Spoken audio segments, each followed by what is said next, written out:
어르신, 혹시 통장을 열어보실 때마다 이자가 너무 적다고 느끼신 적 있으신가요? 이 질문을 드릴 때마다 대부분의 어르신들이 고개를 끄덕이십니다. 하지만 그 이유가 단순히 금리가 낮아서가 아니라 받을 수 있는 혜택을 놓치고 있기 때문일 수도 있다는 사실을 아시나요? 68세 김 선생님은 퇴직금 1억 원을 정기예금에 넣어두고 3년간 연 1.8% 금리로 운용하셨습니다. 그런데 어르신 전용 우대 상품으로 바꾸셨다면 무려 300만 원을 더 받으셨을 겁니다. 단 한 번의 상담으로 가능했던 일이었는데 아무도 알려주지 않았습니다. 30년간 은행원으로 일하며 만난 수천 명의 고객들에게서 배운 한 가지 진실이 있습니다. 은행은 여러분에게 최선의 선택을 알려주지 않습니다. 스스로 질문하고 요구해야만 혜택을 받을 수 있습니다. 지금부터 은행 지점장이 절대 먼저 알려주지 않는 노후 자금 관리에 숨겨진 비밀들을 공개합니다. 이 비밀만 알아도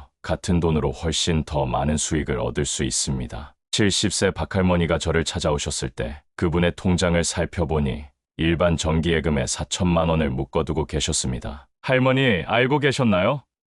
대부분 은행들은 60세 이상 고객에게 추가 금리를 주는 특별 상품이 있답니다. 박할머니는 놀라셨습니다. 그동안 아무도 그런 말을 해주지 않았대요. 하지만 조건이 은행마다 다르고 상품마다 다르며 심지어 같은 은행 안에서도 지점에 따라 안내 방식이 달라요. 적극적으로 물어보는 분들만 혜택을 받을 수 있답니다. 제가 근무했던 지점의 어르신 전용 복리 정기예금은 일반 정기예금보다 기본 금리는 낮았지만 복리 구조와 어르신 우대금리 0.3%가 추가되어 장기적으로 훨씬 유리했습니다. 그런데 이 상품의 존재를 아는 고객은 소수였고 창구 직원들도 바쁘다 보니 잘 안내하지 않았습니다. 정보에 민감한 분들만 혜택을 챙겨갔죠. 예금 금리는 단순 숫자가 아닙니다. 복리인지 달리인지 세전인지 세후인지 만기 후 자동 재해치되는지 이 모든 요소가 중요합니다. 특히 연세가 있으신 분일수록 재해치 구조를 꼭 확인하세요. 자동 재해치될 때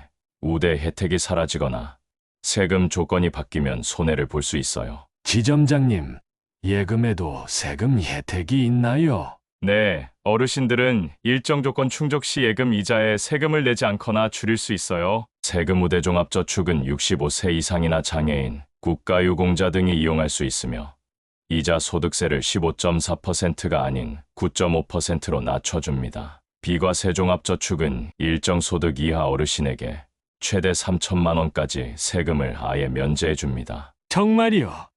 그럼 저도 세금을 안 낼 수 있는 건가요? 네, 가능합니다. 하지만 한도가 정해져 있고 가입 은행 수도 제한됩니다. 실제로 한 고객은 세금 우대로 가입했다고 생각했는데 창구 직원 실수로 일반 예금으로 처리되어 2년간 세금 혜택을 받지 못했습니다. 안타깝게도 본인이 챙기지 않으면 아무도 책임져 주지 않는 구조입니다. 지금 바로 자신의 나이, 금융자산 총액, 예금 상품의 명칭, 금리, 만기를 확인하세요. 그리고 어르신 우대 금리와 비과세 혜택 여부를 체크해보세요. 은행 상담 시 이렇게 물어보세요. 제가 67인데 이 상품이 어르신 우대 금리 적용되나요? 세금 우대 적용되나요?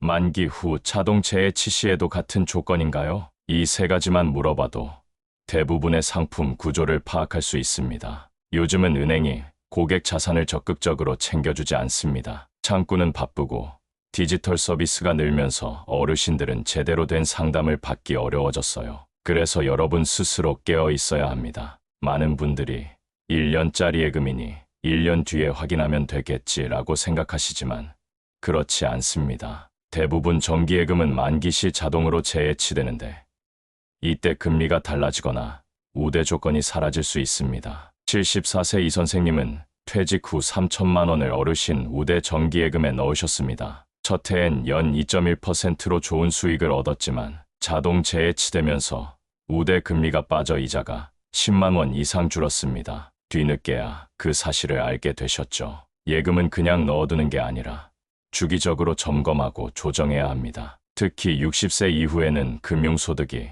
생활 자금이 되기 때문에 예금 하나에도 민감해질 수밖에 없습니다. 금리 0.3%만 더 받아도 1년에 수십만 원 차이가 나고 5년, 10년 쌓이면 1,000만 원 단위가 됩니다. 오늘 이 시간을 통해 어르신 맞춤 예금 관리 비법을 알려드리겠습니다. 특히 어르신 우대 상품, 비과세 혜택, 금리 차이로 생기는 손해를 줄이는 방법, 중도해지 대비법, 그리고 여러 은행을 활용하는 전략까지 모두 실제 금융 현장에서 통했던 방법들입니다. 저와 함께 오늘부터 여러분의 예금을 다시 들여다보는 시간을 가져보세요. 평생 일구신 소중한 자산, 이제는 똑똑하게 관리할 때입니다. 자, 이제 본격적으로 예금 관리의 핵심 전략들을 하나씩 살펴보겠습니다. 제가 지점장으로 있을 때 고객들에게 가장 많이 알려드렸던 실전 노하우들입니다. 첫째로, 예금 가입 전에는 반드시 우대 금리 조건을 확인하세요.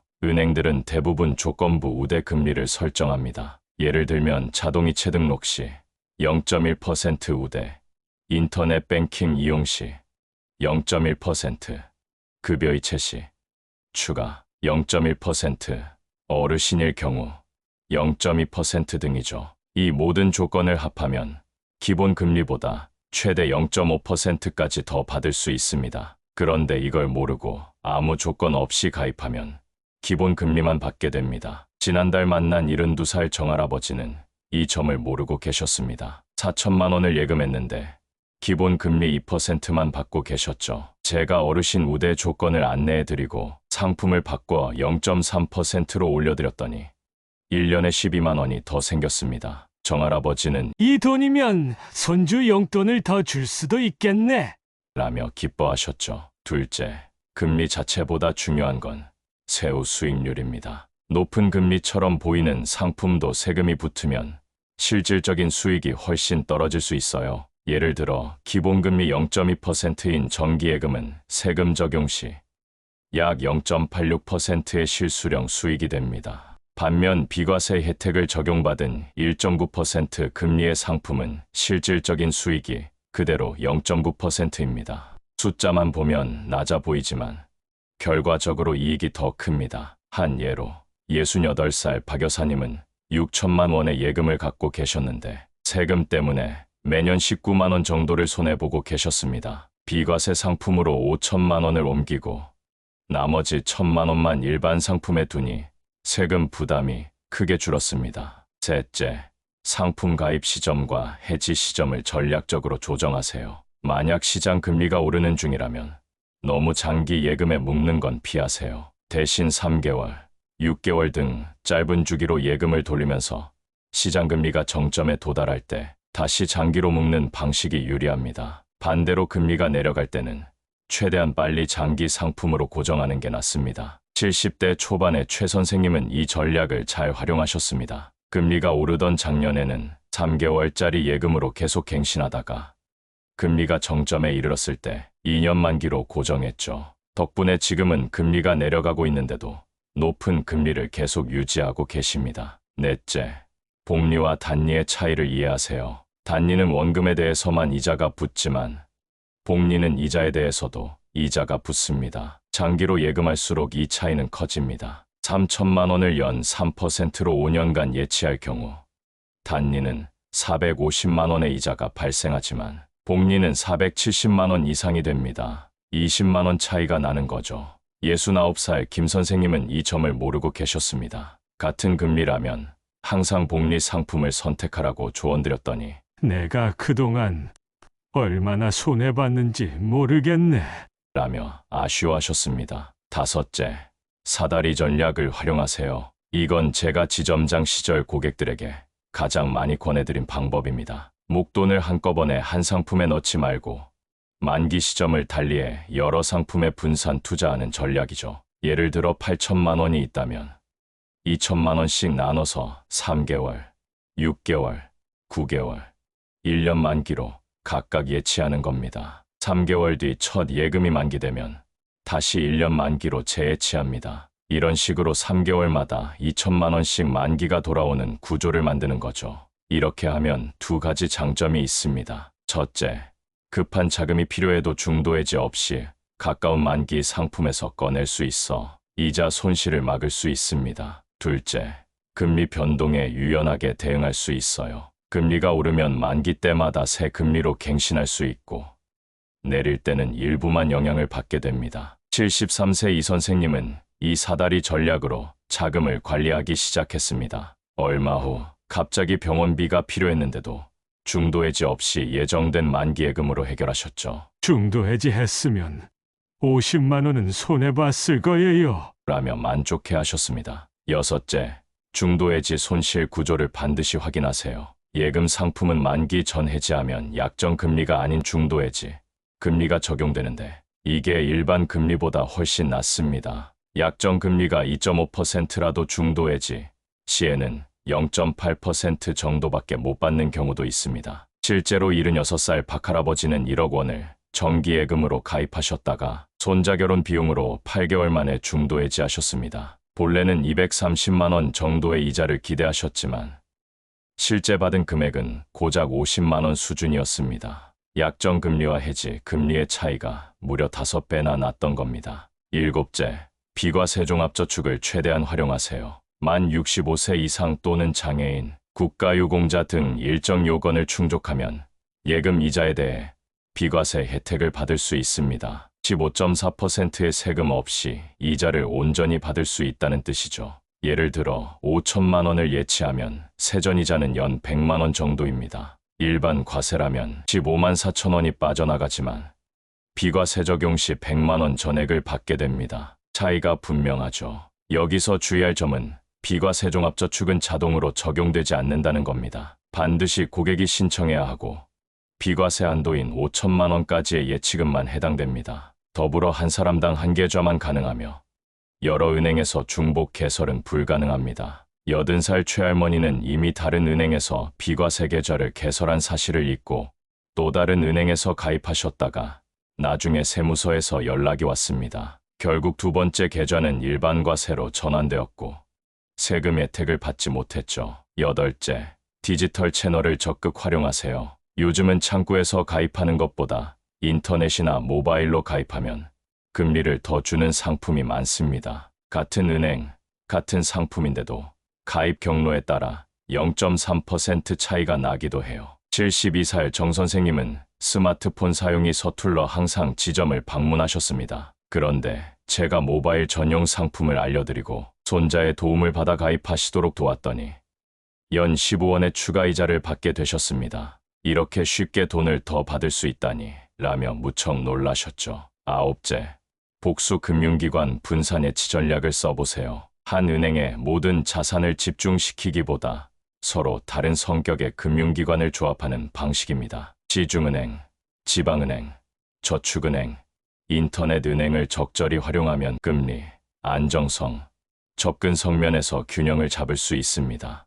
예를 들어 가장 안전하게 관리해야 할 기본 생활자금은 시중은행에, 중장기자금은 금리가 높은 지방은행이나 저축은행에 분산하는 방식이죠. 이때 예금자 보호 한도인 5천만 원을 기준으로 금융기관별로 나누는 것이 안전합니다. 75세 이 선생님은 1억 2천만 원 모두를 한은행 정기예금에 넣어두셨습니다. 제가 분산 전략을 제안해 5천만 원은 비과세 혜택을 받는 시중은행에, 2천만 원은 지방은행의 단기상품에, 나머지는 저축은행의 모바일 정기예금으로 나눠 관리하게 되었습니다. 결과적으로 연간 110만 원의 추가 수익이 발생했습니다. 마지막으로 만기 알림 서비스를 꼭 신청하세요. 많은 은행들이 예금 만기 일주일 전에 문자 메시지나 전화로 알려주는 서비스를 운영합니다. 이를 통해 만기 시점에 더 좋은 조건으로 갱신할 수 있는 기회를 놓치지 않을 수 있죠. 이 10가지 전략만 잘 활용해도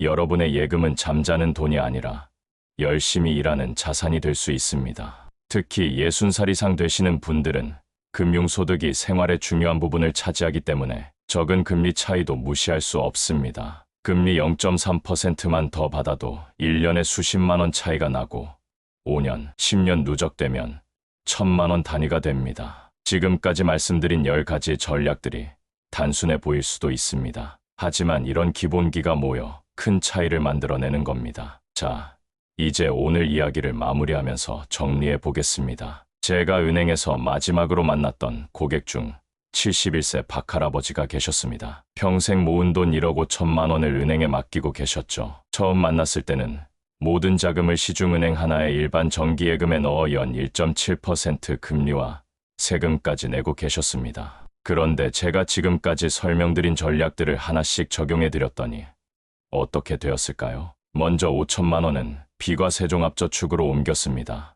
6천만 원은 어르신 우대금리가 적용되는 복리정기예금에 분산해치했고요. 나머지 4천만 원은 금리가 높은 저축은행의 정기예금으로 옮겼습니다. 그리고 만기 시점을 3개월 간격으로 설정하는 사다리 전략도 적용했지요. 결과적으로 평균 금리는 2.3%로 올랐고 비과세 혜택까지 더해져 실질적인 세후 수익은 1년에 340만 원을 넘었습니다. 이전보다 무려 120만 원 이상이 증가한 거죠. 박할아버지는 이 돈이면 손녀 학원비를 더 보태줄 수도 있겠군요.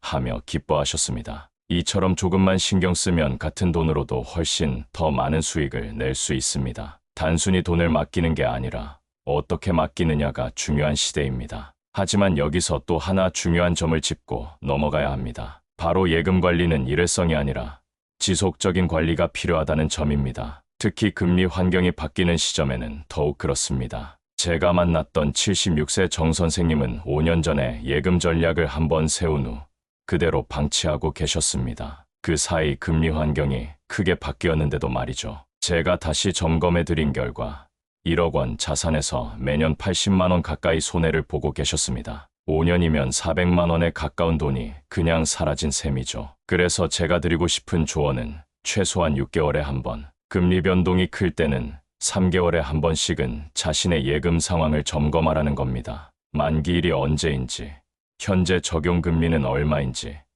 시장에 더 좋은 조건의 상품은 없는지 확인해 보세요. 또한 예금만으로는 물가 상승률을 따라잡기 어려울 수 있습니다. 하지만 어르신들께서 위험한 투자를 하라는 말씀은 아닙니다. 다만 안전하면서도 수익을 조금 더 높일 수 있는 국민주택 채권이나 국고채 같은 안전자산도 일부 고려해보면 좋겠습니다. 물론 이것도 본인의 상황과 필요에 맞게 신중하게 결정하셔야 합니다. 그리고 정보의 힘을 무시하지 마세요. 은행은 더 이상 고객의 자산을 적극적으로 관리해주는 곳이 아닙니다. 특히 어르신들은 디지털 환경에 익숙하지 않다는 이유로 금융정보에서 소외되기 쉽습니다. 하지만 자녀나 손주의 도움을 받아서라도 금융감독원의 금융상품 통합비교공시 사이트나 은행, 모바일 앱 등을 활용해보세요. 정보를 아는 것만으로도 큰 차이가 납니다. 지난달 만난 80세 최할머니는 손자의 도움을 받아 스마트폰으로 은행 앱을 설치하고